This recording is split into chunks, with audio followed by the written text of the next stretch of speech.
The sky over Nevada cracked open like an egg. Not metaphorically, not in any poetic sense.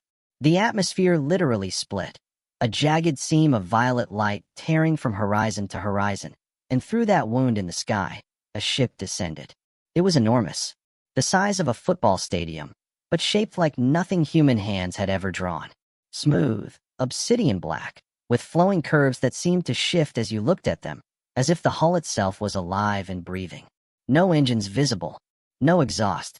It simply came down, slowly, with the casual arrogance of something that had never once doubted its own power. Every military base within 500 miles scrambled. Every government on Earth held emergency calls. Every person with a phone, which was everyone, pointed it at the sky and started recording. The ship stopped 500 feet above the Mojave Desert and just hung there, humming at a frequency that rattled teeth and made dogs bark in confusion from 3 states away. For 6 hours, nothing happened. Then a single beam of white light dropped from the belly of the ship, and a platform descended. Standing on it were 7 figures. 6 of them were soldiers, tall, armored in something that wasn't metal but moved like liquid crystal, faceplates dark and expressionless. The 7th was a woman. She was, and every human reporter who tried to describe her later struggled for the right word, extraordinary. Not beautiful in any simple sense, though she was that too. She was about 6 feet tall, with skin the color of deep ocean water at dusk, a shifting, luminous blue-gray that caught light and returned it differently. Her hair was silver white and floated around her head as if she were permanently underwater. Her eyes were large, slightly too large for a human face, and they were the color of twin moons, pale gold with dark pupils that were shaped like crescent moons rather than circles. She wore robes of deep crimson, edged in something that glowed faintly. On her forehead was a mark, a sigil of 3 interlocking circles, the universal symbol, humans would soon learn, of the Valdorian royal house. Her name was Princess Seraphyne Valdor, 3rd in line to the throne of the Valdorian Empire, a civilization that spanned 47 star systems, had been spacefaring for 11,000 years, and regarded humanity with roughly the same interest a marine biologist might regard a moderately clever sea creature. She stepped off the platform, and her boots touched human soil for the first time. She looked around, at the desert, at the hastily assembled military perimeter, at the line of black government SUVs, at the helicopters buzzing overhead, and her expression was one of polite, barely concealed boredom. A man in a suit rushed forward with a megaphone. On behalf of the United Nations and all the peoples of Earth, we welcome you. Yes, yes, Seraphyne said, waving a hand. Her voice was clear and carried effortlessly over the desert wind, with a faint harmonic undertone, like 2 voices speaking at once. I speak 43 of your languages. I've been studying your broadcasts for the past 60 years. You don't need the megaphone. The man blinked and lowered it. I am Princess Seraphyne of House Valdor. I'm here on a diplomatic assessment mission. I want to speak to whoever is in charge of this planet. 14 countries immediately argued about who that was. It took 3 weeks to sort out the logistics. In the meantime, Seraphyne was given a suite at a facility in New Mexico. A proper one, not a cell, though it was surrounded by enough security to conquer a small nation. She was given access to human media, human food. She found most of it acceptable, declared coffee surprisingly sophisticated, and refused to touch anything with artificial sweeteners and human company. She was, almost immediately, bored. Your planet is pretty, she told the UN liaison assigned to her, a nervous woman named Dr. Patricia Huang who had a PhD in xenolinguistics and had spent 20 years preparing for exactly this moment. The biodiversity is genuinely impressive. But your people are, how do I say this diplomatically? Please don't, Dr. Huang said. Young, Seraphyne finished. Intellectually young. Like watching children who've just discovered fire and are very proud of themselves. Dr. Huang wrote condescending beyond measure in her notes and smiled professionally. The formal diplomatic meetings began in Geneva, in a specially constructed chamber that had taken 2 weeks to build and probably cost more than most nations' annual GDP.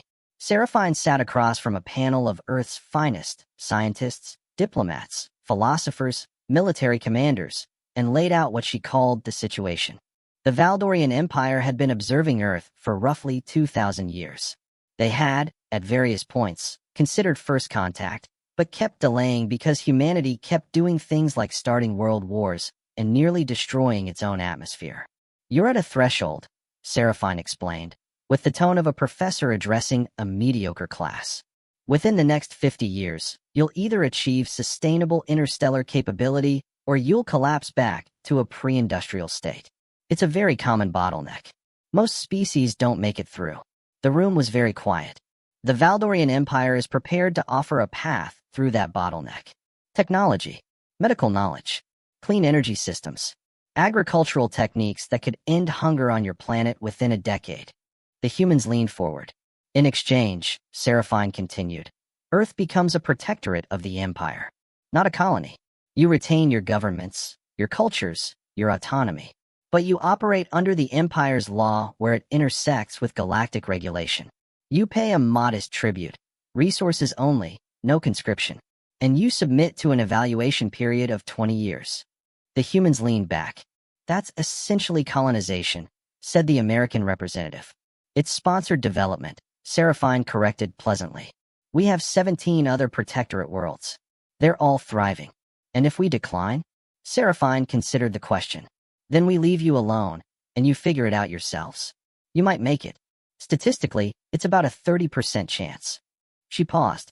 The other 70% is not pleasant. The debates that followed lasted weeks. It was during this period that Calder Voss first appeared in Seraphine's orbit. He was not a diplomat. He was not a scientist.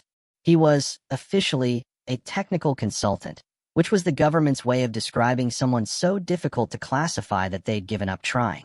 He was 32 years old, from a small town in Montana, with a degree in theoretical physics from MIT, a second degree in xenolinguistics that he'd gotten mostly on a dare, and a work history that included stints at CERN, a brief and disastrous period in the Army, and the last 4 years doing independent research that 3 separate intelligence agencies had been monitoring with equal parts admiration and bafflement.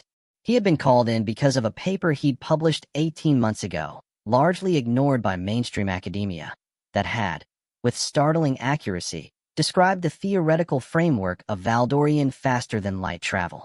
He hadn't known that at the time. He'd just been following the math. He walked into the briefing room where Seraphyne was meeting with a group of physicists, set his coffee down on the table without asking, pulled out a chair without being invited, and said, Your translation matrix has a conceptual error in it. Everyone in the room stared at him. Seraphyne looked at him with the expression of someone who has just noticed an insect doing something unexpected. I beg your pardon. The translation framework you've been using for the technical documents. He pulled up a holographic display from his laptop, his very old, very scratched laptop, which looked almost offensive in the sleek diplomatic chamber. You're using a mathematical metaphor that doesn't have a direct equivalent in our notation system, so every time your team explains something, the humans in the room think they understand it, but they're actually working from a false model. That's why the energy discussions keep stalling. Seraphyne stared at him. What is your name? Calder Voss. And who authorized you to be in this room, Calder Voss? Dr. Reeves. He pointed at a man across the table who was currently trying to become invisible. And who are you exactly? Nobody important. He spun the holographic display to face her. But I'm right about this. Look, Seraphyne looked. She was silent for a long moment. Then, very slowly, something shifted in her expression. It wasn't quite respect. It was more like the way you look at a crow that has just solved a puzzle you designed for a graduate student. You are partially correct, she said. Which part am I wrong about? The third derivative. You've overfit the boundary condition. Calder looked at it. Frowned. Looked again. He said. Yes, Seraphyne said. HM. And then, to the astonishment of everyone in the room, she picked up a stylus and began correcting his model. And then he began correcting her correction. And then they were both bent over the display, arguing in a mixture of English and what appeared to be improvisational mathematical notation, completely ignoring everyone else in the room. Dr. Huang wrote in her notes, This is either very good or very bad. It became a pattern. Wherever the diplomatic sessions touched on hard science, Calder kept appearing. Seraphine's people complained about it twice to the UN committee, who agreed he should be removed, and then failed to actually remove him because he kept being correct about things, and that turned out to be more important than protocol. Seraphyne found him irritating. She told Dr. Huang this, unprompted, on 3 separate occasions. He has the intellectual instincts of a Valdorian but the ego management of a golden retriever, she said, which Dr. Huang spent several days trying to interpret. He doesn't defer, Seraphyne continued. All your other scientists, they're intelligent, but they defer. They look at me, and they see 1,000 years of civilization, and they shrink. He doesn't shrink. Is that a problem? Dr. Huang asked carefully. Seraphyne considered the question for longer than necessary. It's strange, she finally said, and said nothing more. The crisis point came at the 6-week mark. The diplomatic talks had reached an impasse. The Earth Coalition was refusing the protectorate terms, proposing instead a limited partnership agreement with no oversight clauses. Seraphine's advisors were recommending withdrawal. The atmosphere in Geneva had shifted from cautiously hopeful to quietly tense. And then Calder, because he was constitutionally incapable of reading a room and staying out of things that weren't his business, filed an official proposal with the UN Committee. It was a counter-framework for the Valdorian Partnership offer. Technically intricate, philosophically careful, and structured around a clause he called the demonstration principle. The idea that instead of Earth simply accepting Valdorian terms, the 2 civilizations should run a parallel challenge. Valdorian-designed problems, solved by human minds, to demonstrate that Earth was not a passive recipient of knowledge but an active intellectual partner. Earn the partnership instead of buying it, he'd written in the summary. Not because humans need to prove themselves, because that's the only deal that preserves genuine equality. The committee's reaction was mixed. Seraphine's reaction was something else entirely. She read the proposal in her suite, alone, and then called Dr. Huang immediately. Get him, she said. I'm sorry, Calder Voss. Get him here. I want to speak to him. Calder arrived 20 minutes later, still in the jeans and flannel shirt that had become something of a diplomatic scandal, carrying his terrible coffee. Seraphyne was standing in the center of the room, arms crossed, looking at him with an expression that managed to combine amusement, irritation, and something uncomfortably close to delight. This proposal, she said. You read it. I did. She tilted her head. It's clever. Thank you. It's also completely delusional. Calder blinked. How so? Because the problems I would design for this challenge, the problems that would actually demonstrate intellectual parity, are not solvable by humans. She said it without cruelty. Simply, as a statement of fact. Not at your current stage of development. Your mathematics is at approximately the level ours was 4,000 years ago. Your physics is touching ideas we resolved 2 millennia back. I don't say this to be unkind. It's simply where you are. So you won't accept the challenge. There's no challenge to accept. It would be like me challenging you to outrun me in a race when you have no legs. It's not a contest. It's a demonstration of a gap. Calder was quiet for a moment. What if you design the challenge yourself, he said. Full Valdorian standards. No adjustment for human limitations. And I run it. Seraphyne stared at him. Then she laughed. It was the first time anyone in the diplomatic mission had heard her laugh. Genuinely laugh, not the polished social sound she deployed at formal events. This was real, unguarded, musical. It made 3 of her guards exchange glances. You specifically, she said. Me specifically. One human. Running a challenge designed for Valdorian candidates. Yes. She looked at him for a long moment. Really looked at him, the way she hadn't quite before, with those moon-gold eyes moving over him as if recalculating something. And then she smiled. And it was a smile with an edge in it. All right, she said. Let me make you a proposal, Calder Voss. You run the Valdorian Advancement Trial. All 7 stages. Full standard. No accommodations. She paused. If you complete it, I'll recommend full partnership terms to my government. Earth gets everything it wants. And if I don't complete it, then you admit publicly, before the full diplomatic assembly, that humans are not yet at the level of the partnership you're demanding, and Earth accepts the protectorate terms.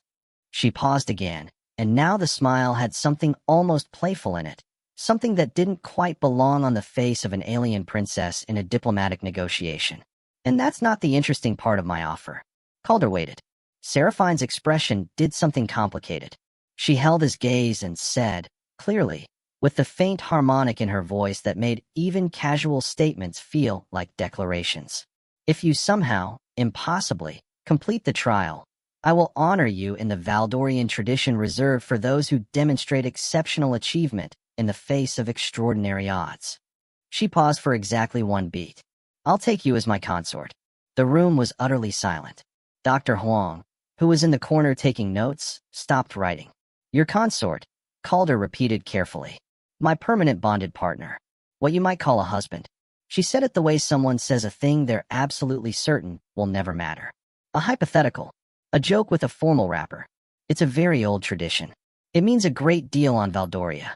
Here it would simply be the most appropriate way to express that a human had done something my civilization considered genuinely extraordinary. She unfolded her arms and smiled with serene certainty. Of course, this is all entirely theoretical. Because I can't win. Because you cannot win.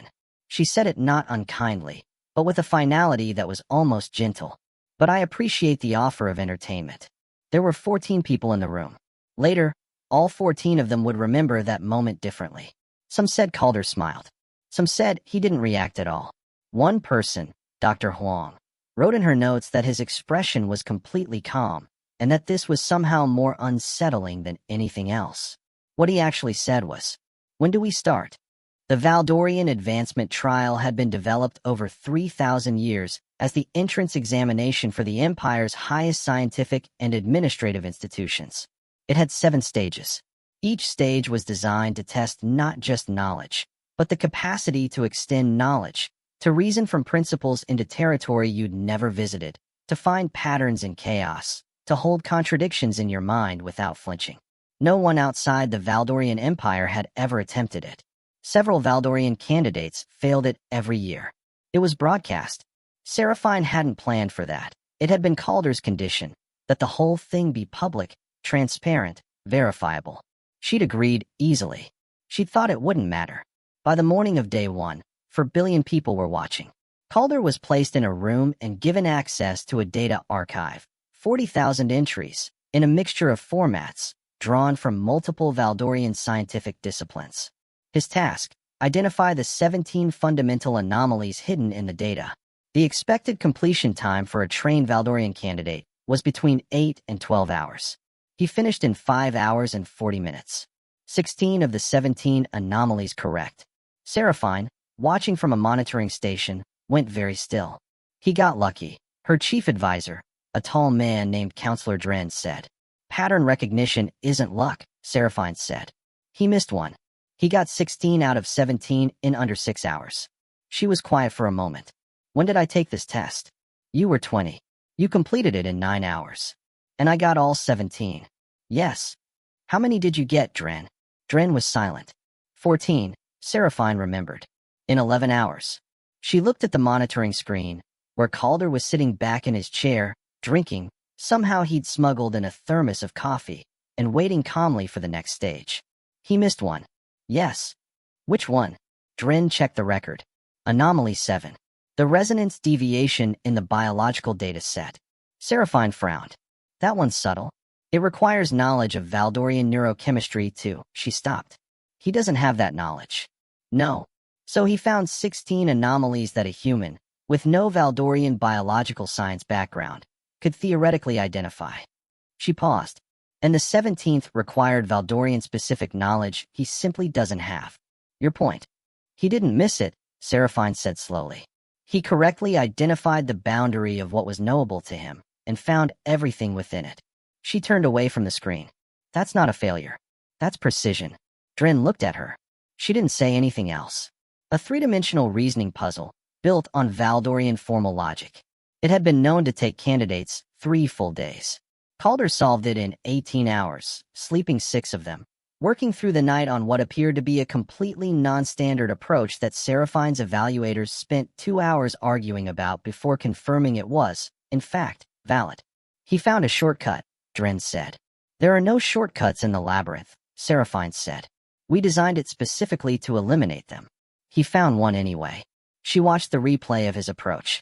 Watched him dismantle a section of the puzzle that every Valdorian candidate treated as foundational and rebuild it from a different axiom. He doesn't know he's not supposed to be able to do that, she said quietly. What? He doesn't know the rules well enough to know what's impossible. So she gestured at the screen. Did it. Drin was watching her with an expression she didn't acknowledge. This one wasn't scientific. It was philosophical, a series of constructed moral dilemmas of increasing complexity, requiring the candidate to build a coherent ethical framework and defend it against adversarial challenges from Valdorian evaluators. Calder's ethical framework was, the evaluators reported, unusual. He keeps refusing binary options, one evaluator told Seraphyne, baffled. Every dilemma we present, he dismantles the framing and reconstructs the problem before answering it. Is that allowed? Technically, we didn't write a rule against it because no one had tried it before. What's his framework based on? That's the strange part. It seems to be a synthesis of about 7 different human philosophical traditions, plus something he appears to have invented himself. We can't find it in any human philosophical literature. The evaluator paused. It's also internally consistent in a way that's making my colleagues uncomfortable. Uncomfortable how? Because 2 of them have been arguing for an hour about whether his framework is actually better than the standard Valdorian model. Seraphyne closed her eyes. Were the hardest of the technical challenges, advanced applied mathematics, and what the Valdorians called synthesis science, the ability to integrate knowledge across unrelated disciplines to solve novel problems.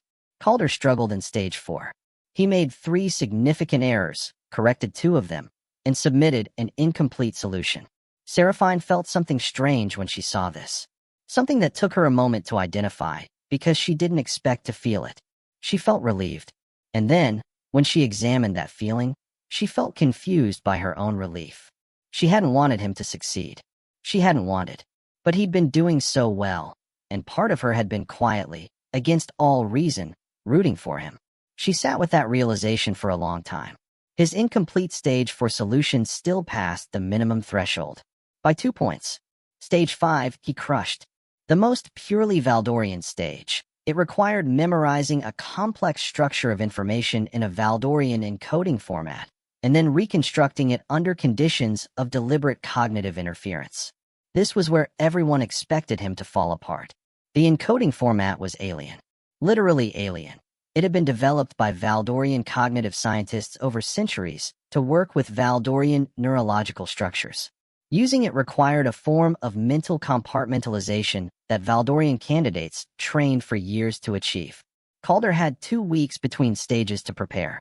He asked for every available resource on Valdorian memory theory. He worked 18-hour days.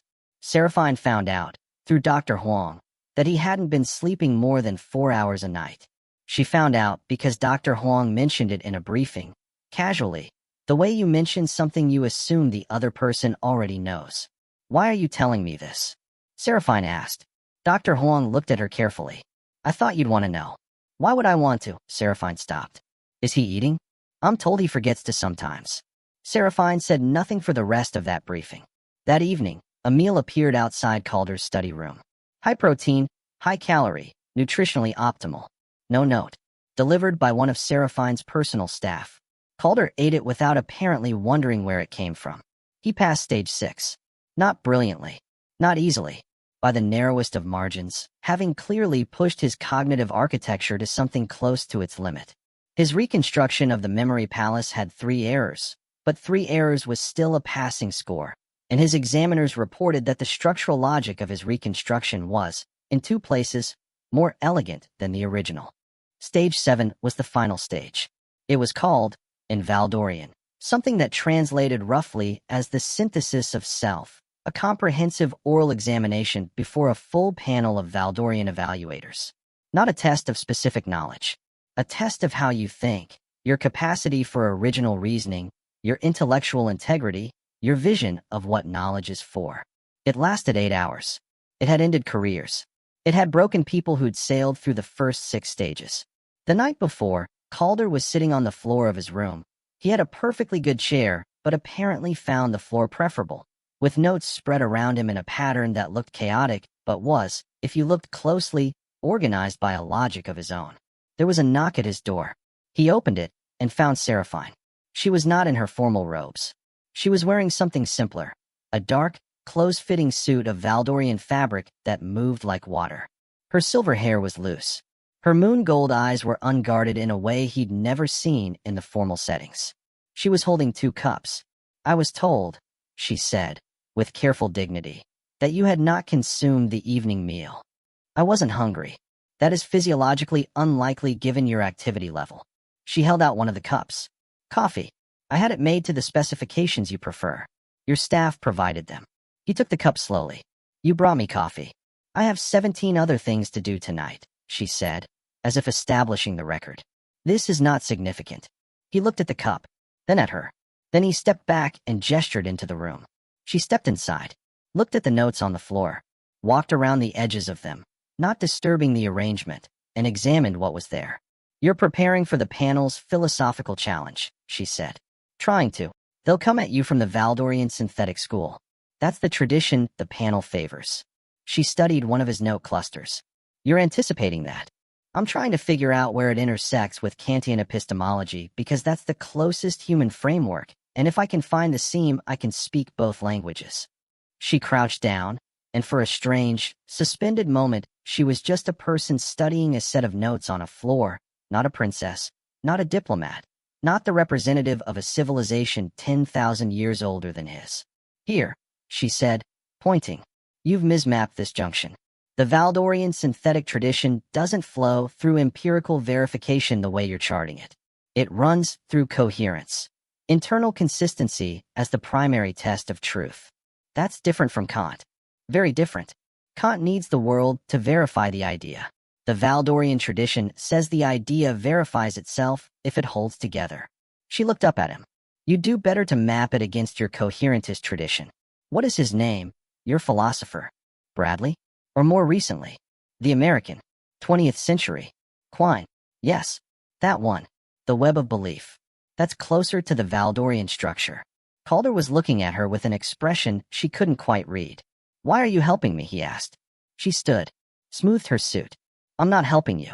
I'm correcting an error in your preparation that would result in an unfair test tomorrow. The panel should be testing your reasoning, not your ability to overcome a translation error. That's a very technical reason. Yes. Seraphyne. She looked at him. He almost never used her name. Why are you actually here? A long silence. Outside, the Nevada desert was dark and vast and silent, and the lights of her ship were visible through the window, hanging in the sky like a second moon. I don't know, she said finally. It came out more honest than she'd planned. I find that I am invested in how tomorrow goes, and I am not entirely certain what outcome I'm invested in. She turned to the window. I told you it was impossible. You did. I believe that. I know. I'm not certain I believe it now. She was quiet. That is disconcerting. He came to stand beside her, not too close, looking at the same window. Can I ask you something? You usually do without asking. What's Valdoria like? She turned to look at him, surprised by the question. I mean, you've been here for months. You know what Earth is like. I don't know anything about where you're from. What it looks like. What it feels like to be there. She was quiet for a moment. And then she told him. She told him about the twin suns, one gold, one blue, and how the light in the afternoon was something no human color vocabulary had a word for. She told him about the architecture, buildings grown from living crystal over centuries, that sang in high winds. She told him about the Valdorian equivalent of seasons, which weren't based on temperature, but on the planet's interaction with a nearby stellar phenomenon. A pulse of energy that came every 40 years and changed everything. The way plants grew, the way people felt, the way the night sky looked. She talked for a long time, longer than she'd meant to. When she stopped, she realized she was sitting on the floor. She'd sunk down at some point without noticing, and he was sitting across from her, his notes between them, listening with the same focused attention he brought to everything. You miss it, he said. Missions are long. This one more than most. She looked at her hands. Your planet is difficult. Sorry about that. No, you're not. No, he agreed. I'm not. She almost smiled. Get some sleep, she said, standing. You'll need it. I'll try. She walked to the door, stopped with her hand on the frame. Calder. Yeah. Tomorrow, whatever happens, what you've done in the first 6 stages is. She searched for the word. It is not nothing. I want you to know that she stopped. Started again. You have been extraordinary. Whatever happens tomorrow, you have already. She stopped. Thank you, he said simply. She left. The examination chamber was purpose-built for the occasion. A vast circular room, neutral gray, with a raised platform in the center where Calder would sit, and a curved bench where the panel of 7 Valdorian evaluators would face him. 4 billion people were still watching. Seraphyne watched from a monitoring room with Dren and Dr. Huang and a collection of other officials. Her face was composed. Her hands, under the table, were not. The panel opened with an hour of technical questions, pure function, testing the durability of his knowledge under precise questioning. He handled it well, and where he didn't know something, he said so directly and without apology, which the Valdorian evaluators noted in his favor. Then they moved to the philosophical core. The lead evaluator, ancient, with the kind of stillness that came from genuine wisdom rather than performance, asked him a question that had been used to open this portion of the trial for 900 years. What is knowledge for? Calder was quiet for a moment. Then he said, "To be honest with you, I don't think I can answer that from a Valdorian framework and do it justice. I can tell you what I think it's for, from where I stand." The evaluators exchanged glances. "Proceed," the lead said. "Knowledge is for closing the distance between what is and what could be. Not theoretically could be, actually, practically could be. The question of whether a civilization survives its own intelligence is really a question of whether it figures out, in time, that knowing and caring about what you know are the same project." He paused. "Every piece of science I've ever done has been about that distance. The gap between where a thing is and where it's capable of being. I think that's what knowledge is for." Silence. "That is not a Valdorian answer," the lead evaluator said. "No. Is it a human answer?" "It's my answer." More silence.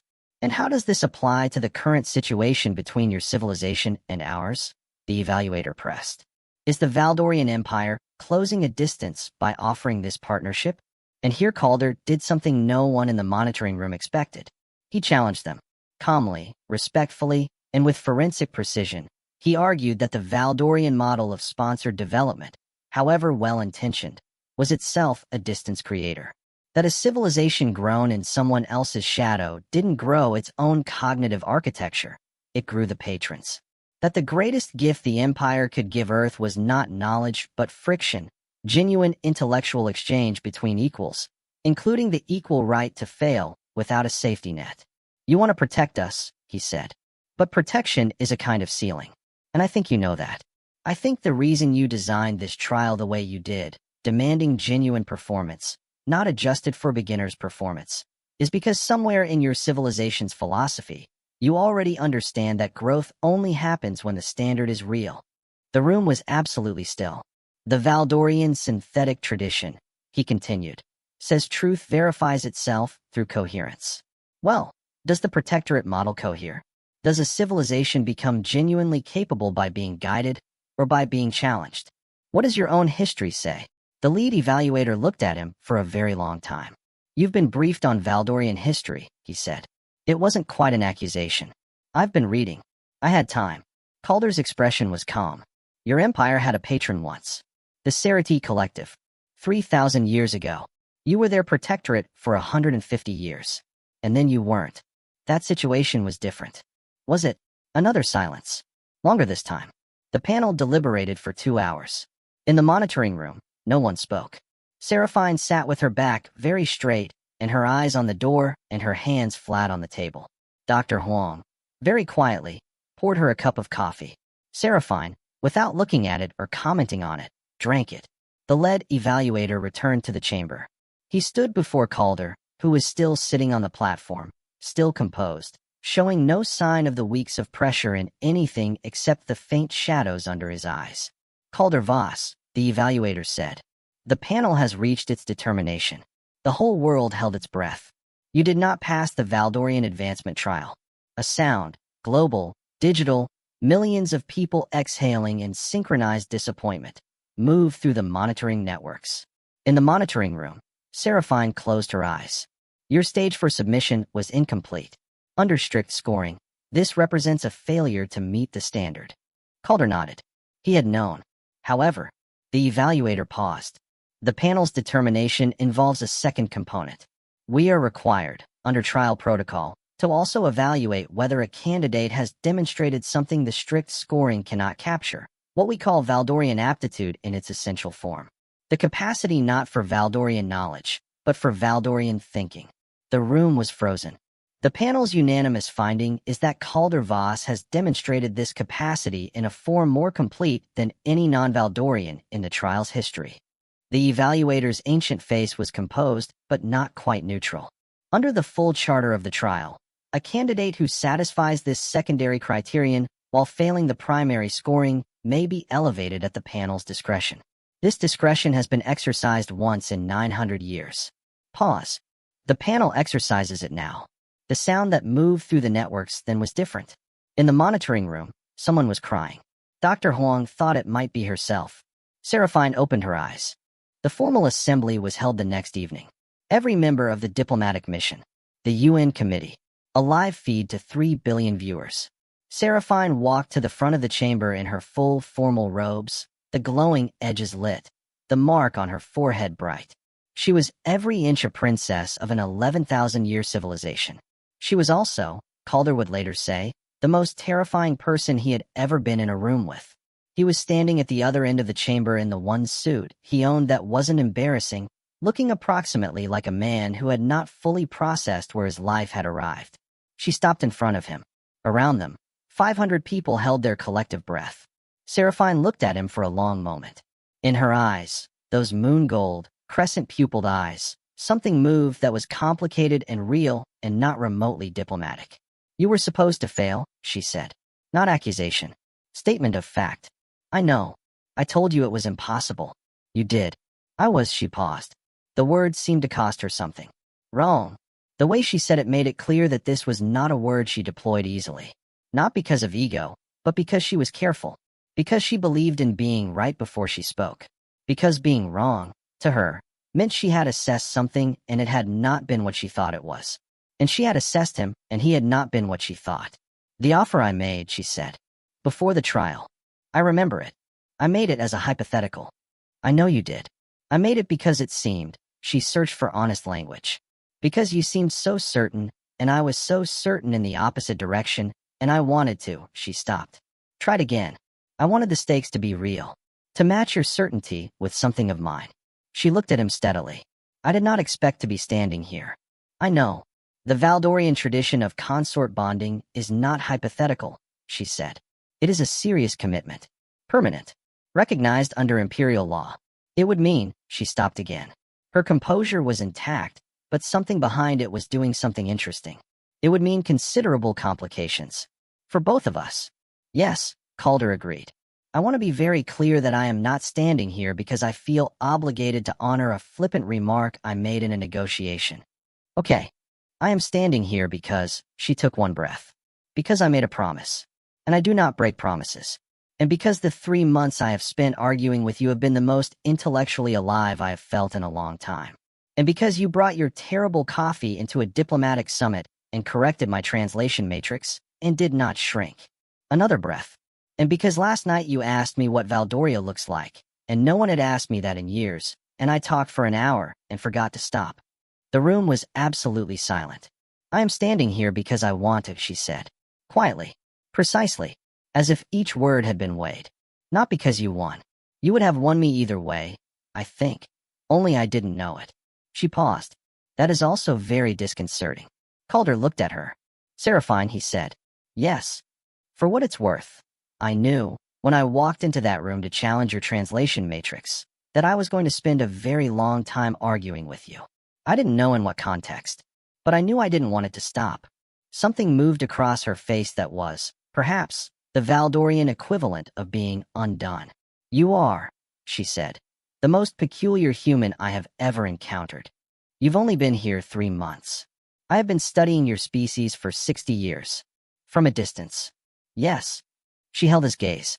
"I prefer the proximity." What happened next became one of the most replayed clips in human media history. Seraphyne reached out and took his hand, the formal Valdorian gesture of bonding intent, the first step in a commitment that would be, as she'd said, permanent and complicated and recognized under the law of an empire spanning 47 star systems. And she said, in Valdorian, a phrase that Dr. Huang's translation earpiece rendered as, "I thought this was impossible. I was wrong. I find I am glad to be wrong." And Calder, who had been studying Valdorian for 3 months along with everything else, replied in imperfect but recognizable Valdorian. I'll remind you of that next time you say I can't do something. The chamber burst into sound. The Earth-Valdoria Partnership Accord was signed on a Tuesday. Not the protectorate terms.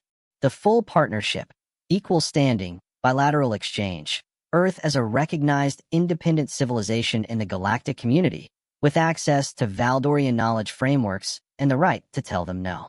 Calder was technically present as Seraphine's consort, which gave him a complicated diplomatic status that 4 separate legal teams were still arguing about. He had also, in the same 6 months, published 2 papers, one with Seraphyne, one alone, that Valdorian academics were currently debating with an energy normally reserved for matters of significant intellectual controversy. He was still drinking terrible coffee. Seraphyne had started drinking it too. She would not admit to enjoying it. It's a cognitive tool, she told Dren, who had long since stopped arguing. Yes, Your Highness. The caffeine mechanism is genuinely interesting from a neurochemical perspective. Of course. I'm not drinking it because he drinks it. Naturally not. She drank her coffee and looked out the window of the ship. They were in transit now, the long journey toward Valdoria, Earth of blue marble behind them, and thought about distance, and what it was for, and what it meant to close it. Behind her, Calder was on the floor again, surrounded by notes, reading something in Valdorian with a furrowed brow and a stylus in his hand. This passage, he said, without looking up, in the Valdorian theory of civilizational development. The section on the necessary antagonist. What about it? Is this about the Seraphyne collective? Or is it a general theory? It began as historical analysis and became general theory. Why? Because if it's general theory, then the whole framework implies that every civilization needs a counterweight, something that pushes back. And if that's true, then the partnership model isn't just politically better for Earth. It's structurally better for Valdoria. Seraphyne turned from the window. He was looking up at her now, and his expression was the one she'd cataloged somewhere. In a part of herself she'd stopped pretending was purely anthropological, the expression he got when he'd found a thread worth pulling. You're going to want to develop that argument before we arrive, she said. The Imperial Science Council is going to disagree with it. Good. He went back to his notes. I like arguing with people who are harder to beat than me. Is that why you argued with me? He looked up again. I argued with you, he said, because you were right about almost everything and wrong about exactly one thing, and that one thing turned out to matter quite a lot. What one thing? He smiled. What was possible? She sat down across from him, on the floor, amid his notes, and picked up a stylus, and they began to work. Outside, the stars went past.